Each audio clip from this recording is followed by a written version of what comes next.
Please subscribe to my channel to help me grow. I laughed.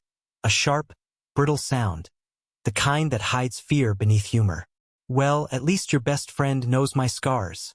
I joked, nudging him lightly, thinking it was harmless. But the way his eyes flickered, just for a second, made my chest tighten with unease I couldn't name. I shook it off, forcing a smile. I didn't want to ruin the evening with suspicion. I loved him too much to imagine betrayal. Or at least I wanted to. The party had been loud. The kind of gathering where laughter and music swallow up quiet thoughts. I could feel his hand brush mine across the table, warm, familiar. But a heartbeat too long. A glance too careful. I told myself I was imagining it. People were always imagining things, weren't they? My scars, both physical and emotional, had made me hyper-aware. Always reading too much into nothing. Yet that night, when he excused himself to answer a phone call, I noticed a subtle change in his expression. His brow tightened, his jaw clenched, and there was a hesitation in his voice when he returned. "Everything okay?" I asked, and he smiled too quickly, too easily. "Yeah, just work stuff," he said. I nodded, trying to believe him. Over the next few days, I began noticing little things. A text left open on his phone, a faint perfume on his sleeve that wasn't mine, a laugh too warm for a colleague. I tried to rationalize everything. Maybe I was being paranoid. Maybe it really was work. Maybe he had picked up a gift for me. My mind grasped at every excuse like a drowning person at driftwood. But then the truth began to poke through. His best friend, the one I had joked about, started acting strange whenever I was around.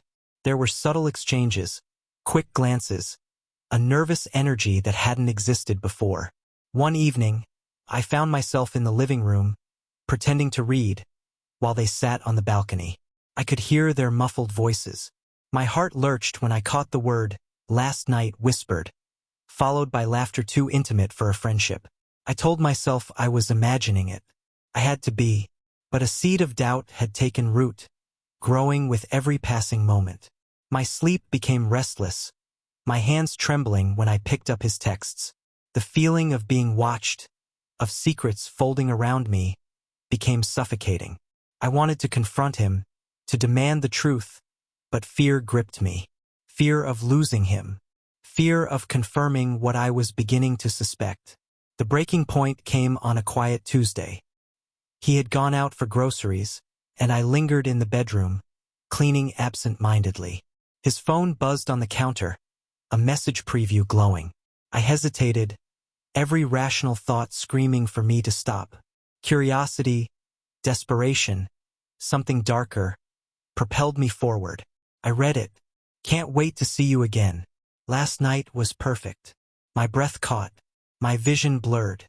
I wanted to throw the phone, scream, disappear. Betrayal was no longer a shadow. It was a roaring presence, filling every corner of the room, every thought. The laughter I had shared, the jokes about scars, the intimacy. I had been a spectator, blind to the reality unfolding in front of me. When he returned, he found me in the doorway, trembling, the phone clutched like a lifeline. His eyes widened, but not with guilt. No, it was surprise, confusion. And yet, in that moment, every subtle hint, every hidden glance, every moment I had laughed thinking it was harmless, all of it crystallized. "Why?" was all I could manage, my voice breaking, my chest aching. He faltered. Words tangled. The truth spilled, messy, unrefined. And in the wreckage of our home, in the rubble of trust one had built around us, I realized something terrible. I had joked about scars without knowing some wounds could never heal. I laughed at the wrong joke, loved the wrong truth, and now I was left staring at a betrayal I couldn't unsee. It wasn't just infidelity. It was the silent dismantling of the world I thought I knew, piece by fragile piece. And even as anger, heartbreak, and disbelief roared inside me, a darker emotion lingered. Love still flickered, stubborn and painful, refusing to die, even as everything else shattered. I looked at him, and for the first time, I understood the cruelest truth. Some betrayals are invisible until they aren't. And by then, it's too late.